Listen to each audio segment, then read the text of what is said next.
What up? What up? What up? Texas, Alabama, nice.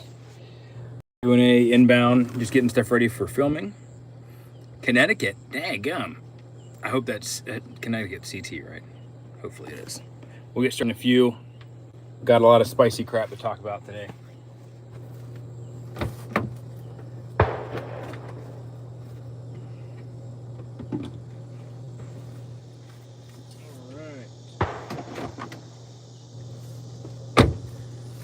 See, what's wild is how much crap you need to film videos is insane.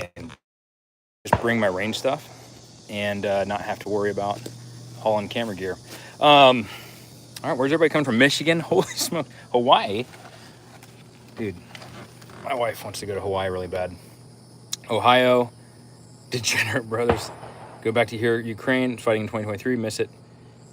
Yeah. Indiana. That's right. Yeah, Eldman's amazing. It's my second home. All right. So it's been a while since I've done a live. And so I was like, hey, it should be, I think it's a good time to kind of do a live right now. I want to talk about that I'd love to hear your guys' feedback on and comments on, but dialogue with you guys about kind of what's going on with Iran. What does that look like? What does that mean for the prepared citizen space? There are certain things that I cannot say in regard to my opinions, just because of some of the things that I still do and some organizations I'm still a part of, but I cannot freely speak my opinion on certain things regarding government decisions and things of that nature. So, but we can talk about the current events and where that can lead. My opinions are most likely very similar to what yours are about all this. And then also I'll do a Q&A. The video that is coming out on Sunday, I'm actually bumping that. So it's the 30,000 round review on the Griffin Mark II and the Optim 6 suppressor. Great video. If you guys are members, you can watch it now. Had that video or that rifle for over 2.5 years. So that rifle I pretty much use all the time, teaching classes, training personally, stuff like that. So it's able to kind of get a really high round count on it. And I was like, hey, it's time to do a re-review on that gun, just because I think it's interesting. So, okay, dude, okay, all right. So let's see what we got here in the space. So as far as the war with Iran, one, what are my thoughts? I think we're going to be going to war with Iran. As much as I hate to say it, I think a large majority of the population does not want to go to war with Iran. I think we have no interests in going to war with Iran.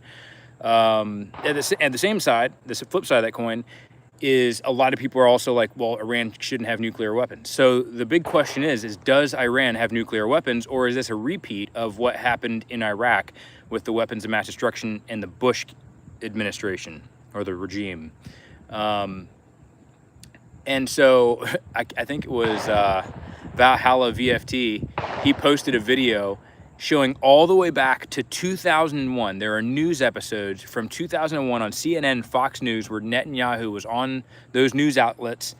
And from 2001, every single year from like 2001, 2015, 2012, 2011, it was always Iran is months away from having a nuclear weapon. Iran is months away. Iran could have a nuclear weapon in a week. Iran could be, if Iran has a nuclear weapon, it would be terrible. They're probably going to have it in about a month.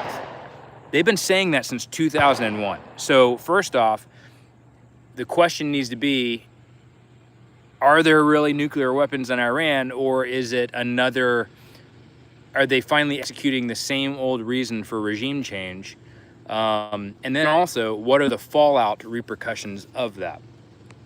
I don't know. I don't know what the fallout's going to be from it. Yes, there you go. Saying it since 1995. So I guess my question is what are your opinions on it? I think all of our opinions are pretty similar, so I'm pretty much preaching to the choir on that one about whether we should be involved or not. But what I am curious about is, what do you think will be the follow-on events that occur because of this action? Like, what is going to happen afterwards?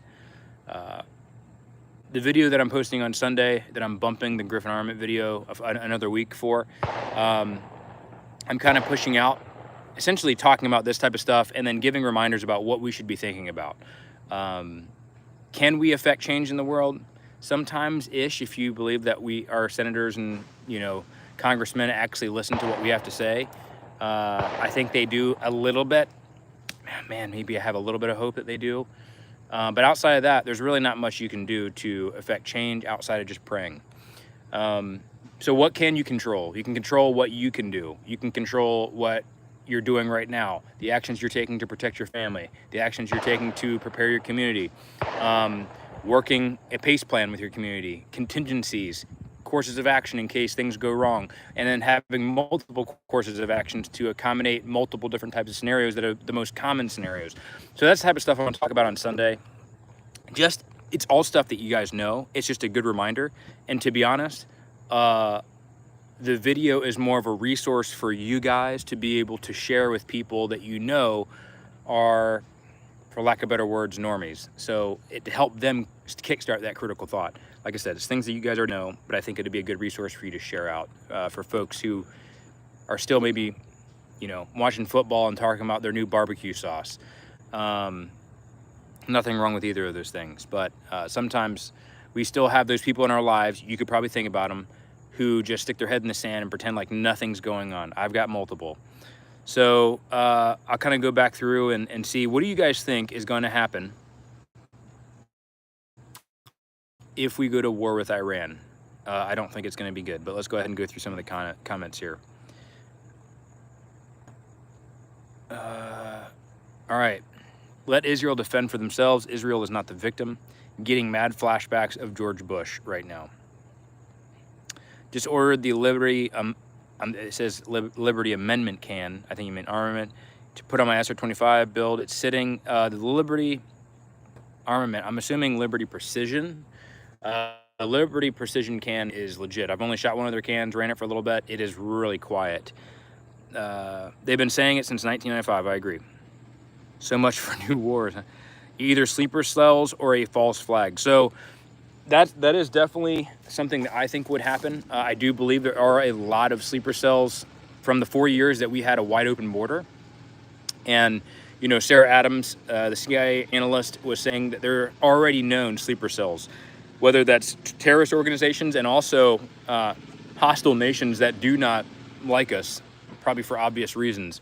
And so those special operations teams, those sleeper cells, those actual government agents from other countries are already in place in the United States, and they're just waiting for the call. So I think that would be a very devastating blow. It'd honestly probably be their best play. If I was running that card, it would be the most obvious play, because you're essentially attacking the home front and you're just creating massive chaos, which is going to just throw things all out of whack. So you have a lot of resources that are going towards, trying to figure all that stuff out on the home front, and it's going to distract on the front line or whatever campaign is going on. So I agree. I mean, if the false flag thing does happen, let's just say that it does happen, or the sleeper cell event kicks off, the support's already low for going to war with Iran. It's gonna absolutely plummet even lower than that. I think right now it's at 10% approval.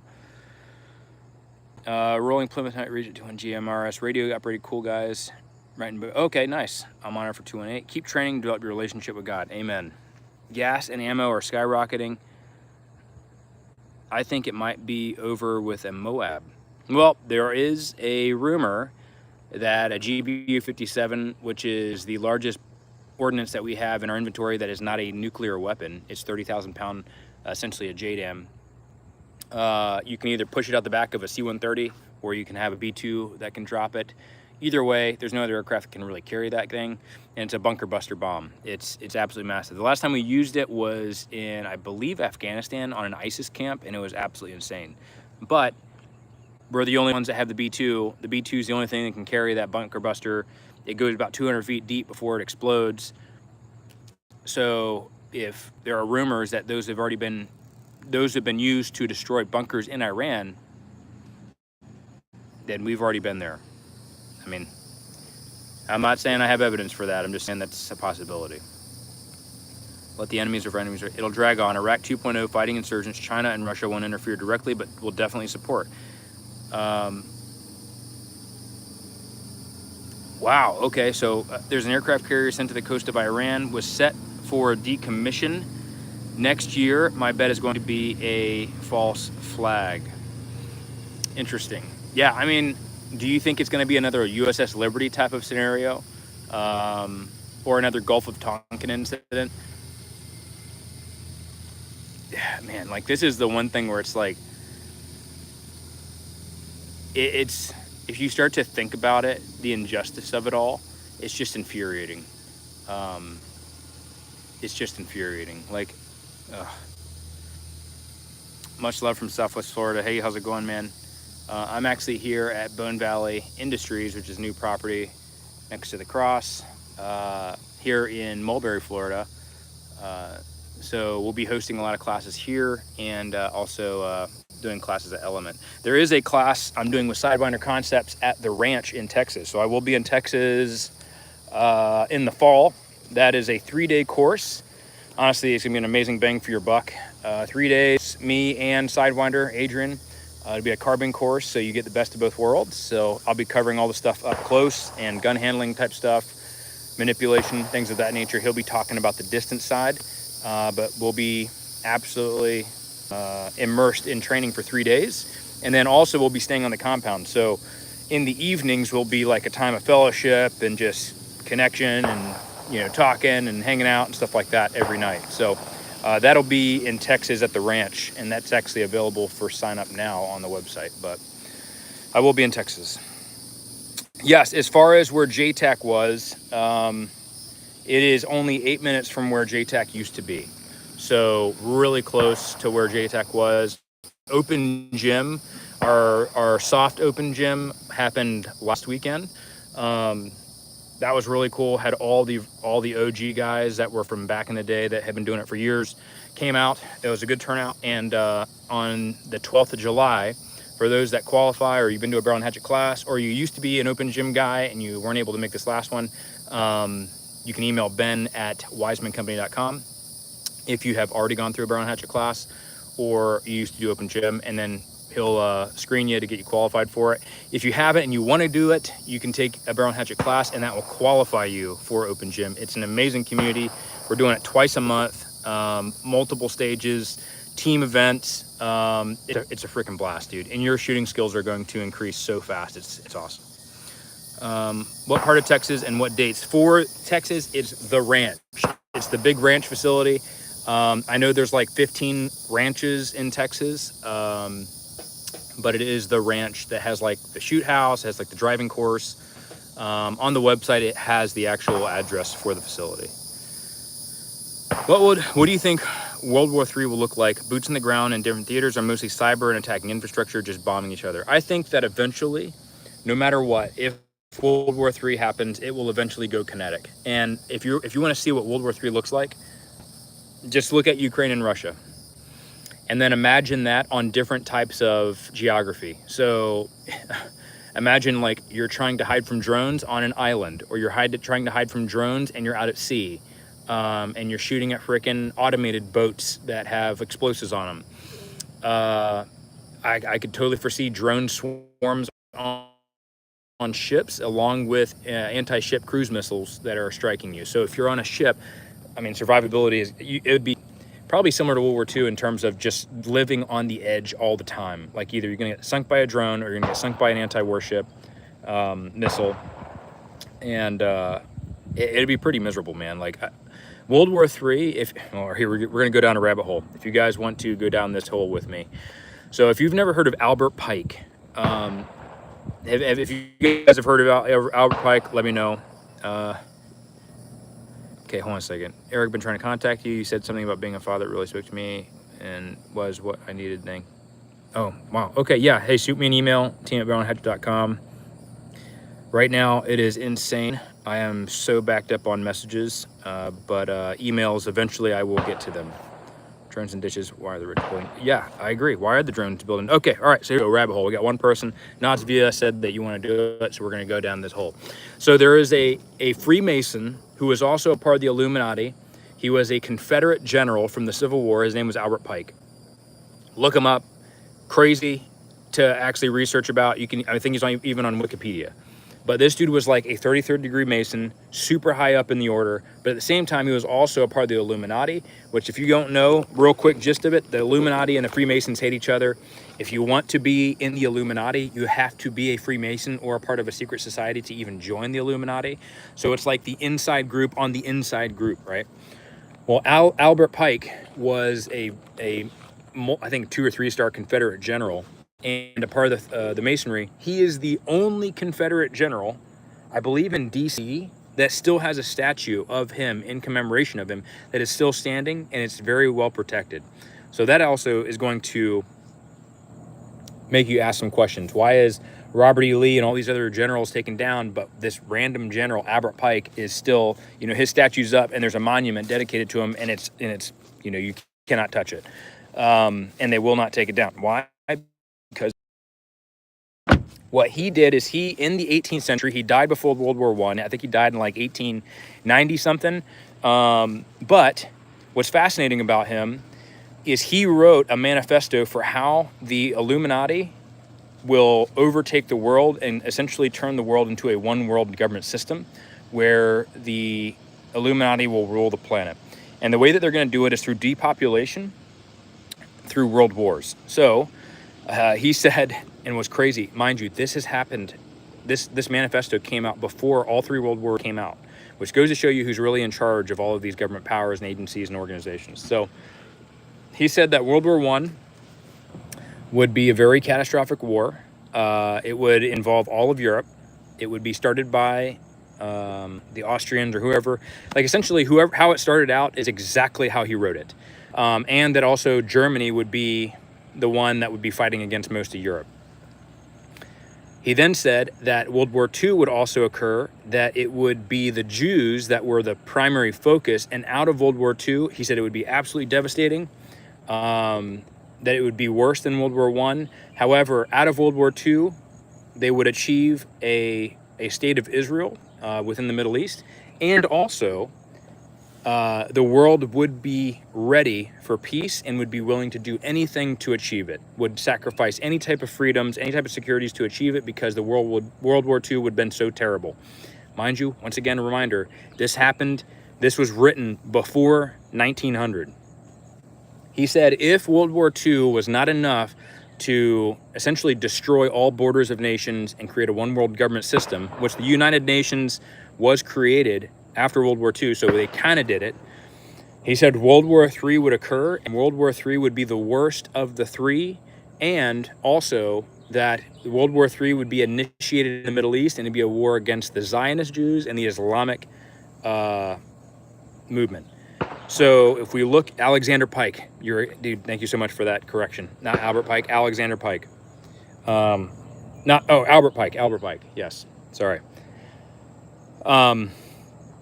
So this has already been pre-written out. People are like, oh, wow, he predicted it. No, it wasn't a prediction. And also, if you look at how communism started and also who Joseph Stalin was and where that thread goes and where it all comes from, I'm telling you, it's a really dark thread. And essentially all of these world wars and conflicts that we have been a part of have just been to depopulate the planet and essentially create a one world government system. So they want to create a war that is so terrible, absolutely terrible, that it will essentially bring the world to its knees, and every nation in the world will be like, we got to figure out how to stop this. We're dying. Essentially, the human race is going to go extinct. And so we got to do whatever we can to be able to bring an end to this, no matter what. No matter what freedoms are given up, no matter what type of government system we had in the past, we just got to figure it out and work together. What's wild, though, is if you look at every single world war, a technology, a new technology, is what caused that world war to come to a close. So this is where it gets down the rabbit hole even more. World War I, what essentially caused that war to close is the fact that there was new technology, airplanes, tanks, mustard gas, and all of these crazy new weapons that were being developed that essentially created a stalemate, and eventually Germany ended up losing just because it ran out of money and people and just the willpower to fight. World War II, what was the one thing that caused that war to end? It was nuclear weapons. So the introduction of nuclear weapons is what caused World War II to come to a close. And out of that, we also had the space age, which is a whole nother rabbit hole. But also after World War II during World War II is when we had the introduction of the Foo Fighters. And the Foo Fighters is what pilots flying over Europe called UFOs. They saw them over Germany for stuff. So what would be the main thing if we go into World War III? It's a guarantee it's going to be a nuclear war. What would be the one technology that could stop nuclear war? Well, if you look at different types of UFO cases, specifically ones that have UFO contact over nuclear facilities, is if you look at those eyewitness testimonies of people who are, nuclear weapons officers or whatever, they would have incidents where a UFO would come over, fly over top of the missile silo, and start arming the missiles. Now, for those who don't know, the way that nuclear weapons work, especially here in the States, it's all hardwire. There's nothing connected to the internet. It's all landline phones, hardwire, push button, insert key and turn. There's nothing connected to the internet with those systems. So the fact that these UFOs could come over, it's impossible, and turn these things on or turn them off at will.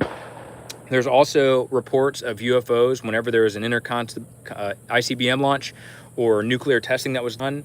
The ICBM would either be disintegrated by a UFO that was spotted, because there'd be a spotting scope, like this really powerful telescope looking at the UFO or the missile as it's going into the upper atmosphere, and all of a sudden there's a UFO that comes over and starts shooting different beams at it from different locations in the air as it's flying, and then the missile breaks apart and crumbles.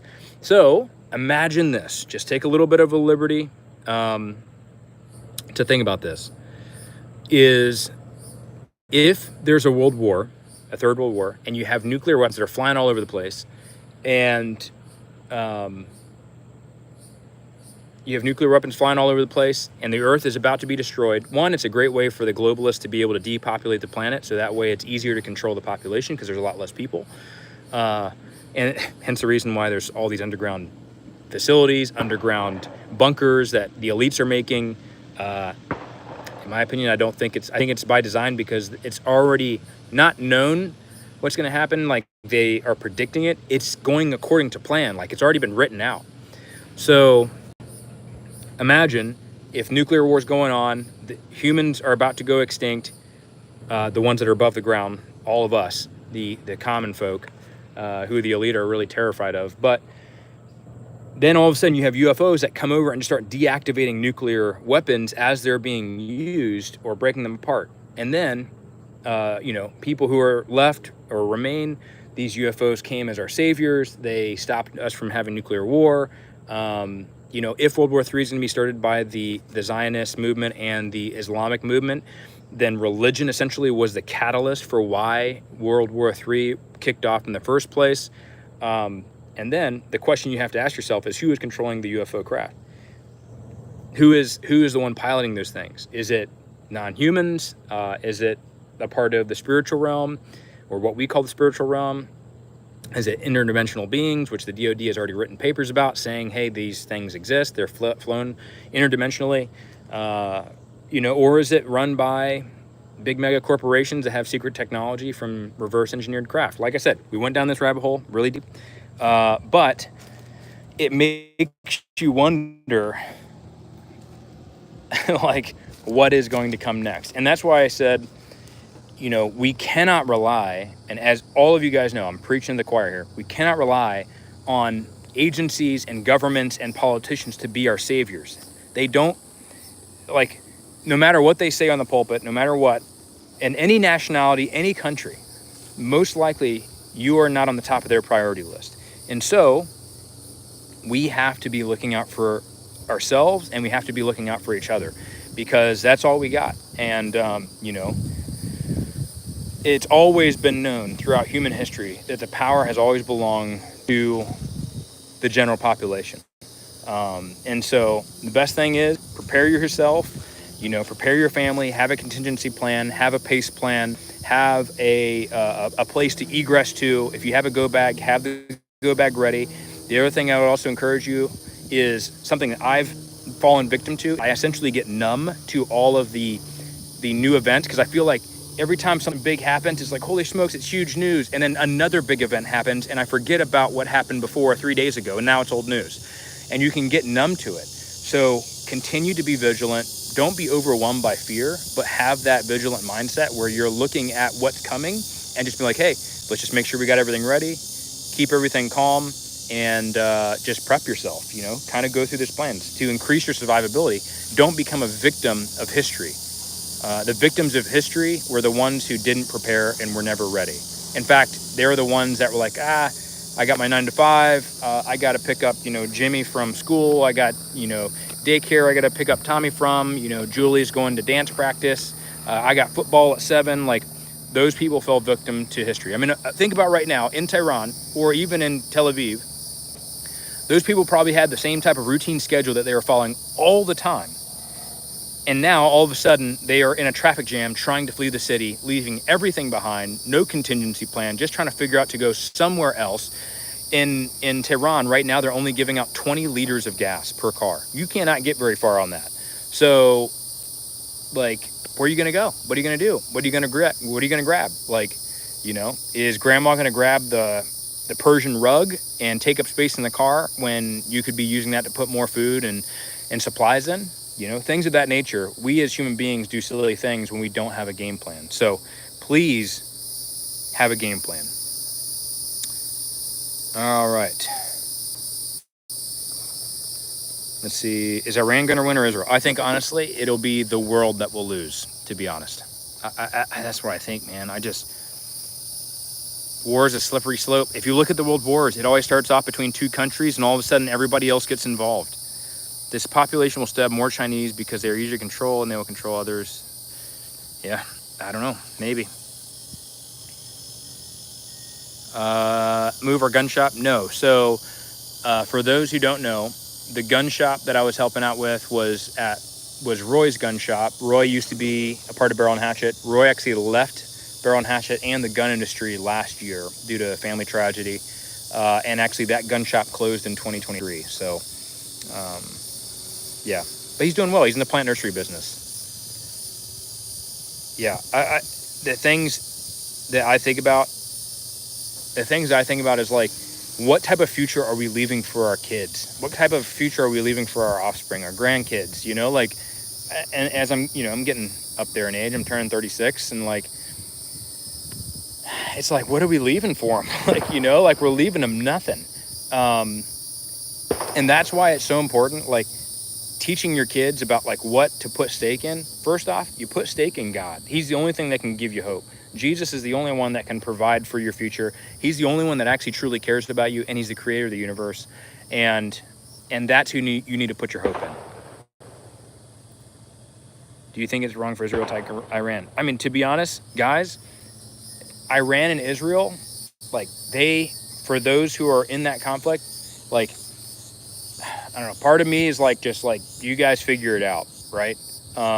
America needs to stay out of it. The problem is that we're not going to.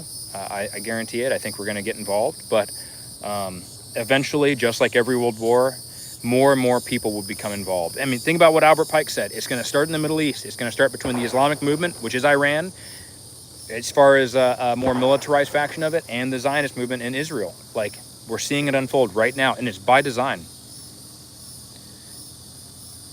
Could you do a video of what you think the must-haves for a go bag would be for your car? Absolutely. Word on Bone Valley? Yes, I'm actually here right now at Bone Valley here in Mulberry, Florida. Memberships will be opening up this year, I believe, from what they told me. And there will be a qualification process. Like, you just have to take a test to make sure, because it will be a member facility or members-only facility. Open gym is kicking back up. Classes will be done here. So that will be happening this year. So stay tuned. Scoop Carbine in September is in Mulberry, correct? No, maybe. I got to look at the calendar. I know I'm going to be going to Element in September. I believe there will be a distance carbine here in September as well. The peace of God, which transcends all understanding, will guard your hearts and your minds in Christ Jesus. Philippians 4:7. Absolutely. Amen. Do you think it's wrong for Israel to attack Iran? Fight for your kids? Okay. I miss Roy Sr. and his mom. I spent plenty of money on their store 90% of the time. Yeah, and you know, they're doing really well.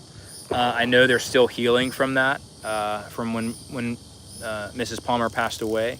But from what I can tell, I think they're doing very, very well. They just needed to kind of step away from the gun industry. Best to organize and prep with church, with community like-minded LARPers. What local groups, church, gun range? All right, so as far as connecting with people, the best place to connect with people in your local area is when you take a class. So whether you take a class with me or you take a class with another instructor or another training company, even if you take like a basic firearms class, whatever, connect with the people there, because they're already like-minded, at least when it comes to guns and it comes to training and investing in themselves. And that's the type of people that you want to surround yourself with when it comes to in the gun industry. You want to connect your people who take a priority in actually training. I don't know everything. I go to training. Like, I still will take classes. And also, you know, as an instructor, one of the things that I say is, if you are going to a class and you go back home, teach it to your buddies, teach it to your family, teach it to your friends. Like, you know, some instructors will maybe gatekeep and be like, oh, well, don't talk about it. Like, screw that. Teach it to people around you, because if you start to teach those things as well, one, you're educating more shooters, but two, you're also reinforcing the knowledge in your own mind. And you have to practice the skills to be able to teach them, so that way you can show them off and demo them, so that way people understand concepts. So teach away, man. Like, spread the knowledge. We all need it. There's plenty of brand new shooters out there, and they need to be trained. All right. Yes, Mulberry is near Lakeland, Florida, yeah. Contact info on the website is not working. Yeah, so the chat thing on the website does not work. For whatever reason, the web guy is like, I don't know why it's still up. It's supposed to not work.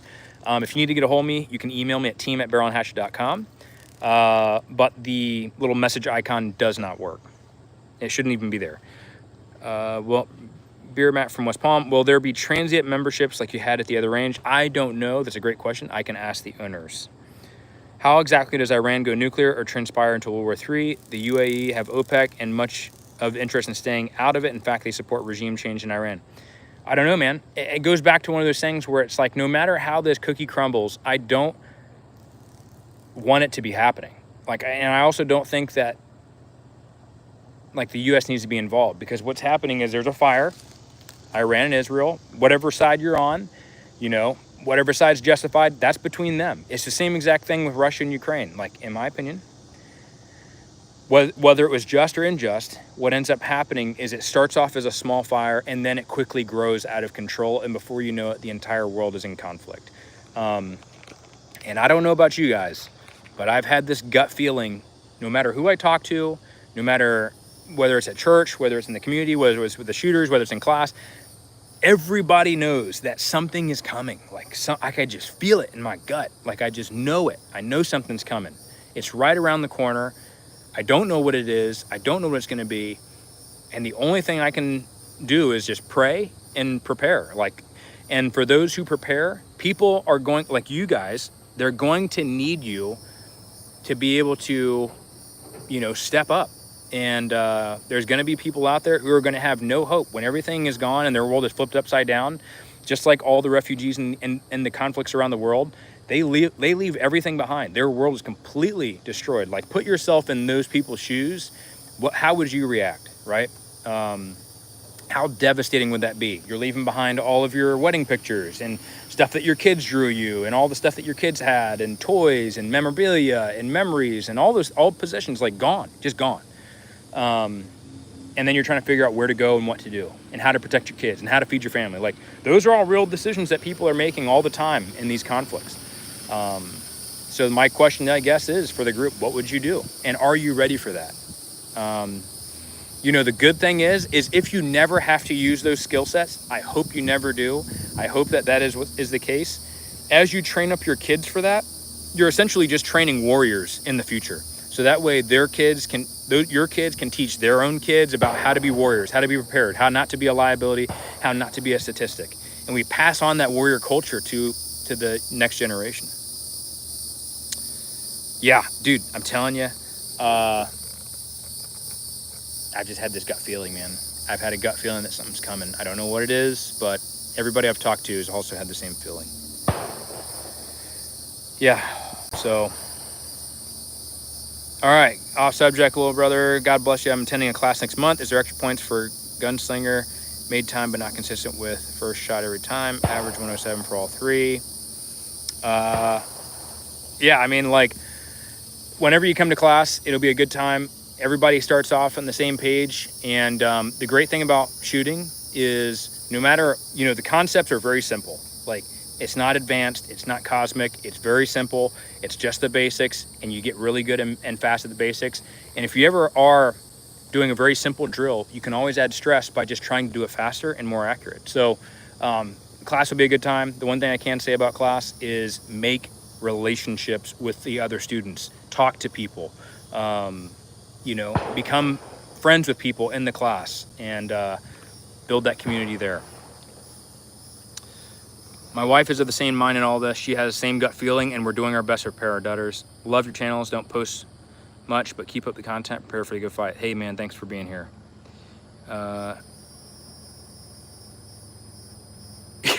Have you heard of the NDS guys? You should go to Bohemian Grove near you. Would be a great time in Super Base. Man, Bohemian Grove is a wild one. But yeah, you want to hear, all right, so here's a last rabbit hole I'll give you guys, and this is a kind of research project you can do. In Florida, down near, I think it's St. Augustine, there is a castle called Coral Castle, all right? Look up how that was made. Essentially, it was made by an old dude. These coral blocks are like 2 to 3 tons a piece, and he did it all by himself. He's like, he passed away, but when he did it, he was like an old man. He was like in his 70s, and he did it all through ancient knowledge that the beings that came to him gave him this ancient knowledge on how they built the pyramids. It was the same method, and so he used those methods to build Coral Castle. Crazy story, but check it out. All right. All right, so off topic, give Luke 21, 8 through 20 a read. I will. What are your thoughts on the evangelist argument for involvement in Israel's wars? Genesis 12:3, I'll bless them that bless thee and curse those who curse you. Dude, our mission set transcends the arguments and the things of this world.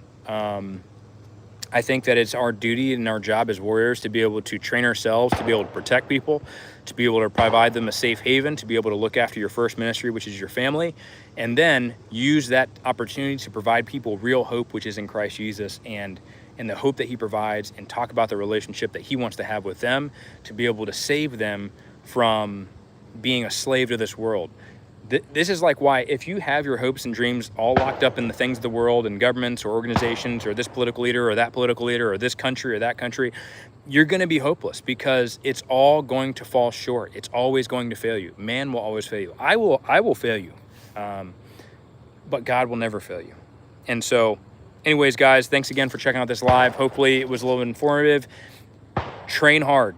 Stick with your community. If you don't have a community, build a community. Maybe it rests on you. Maybe you're the one that needs to kickstart it.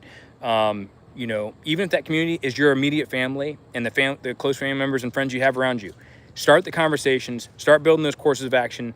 Don't become numb to all the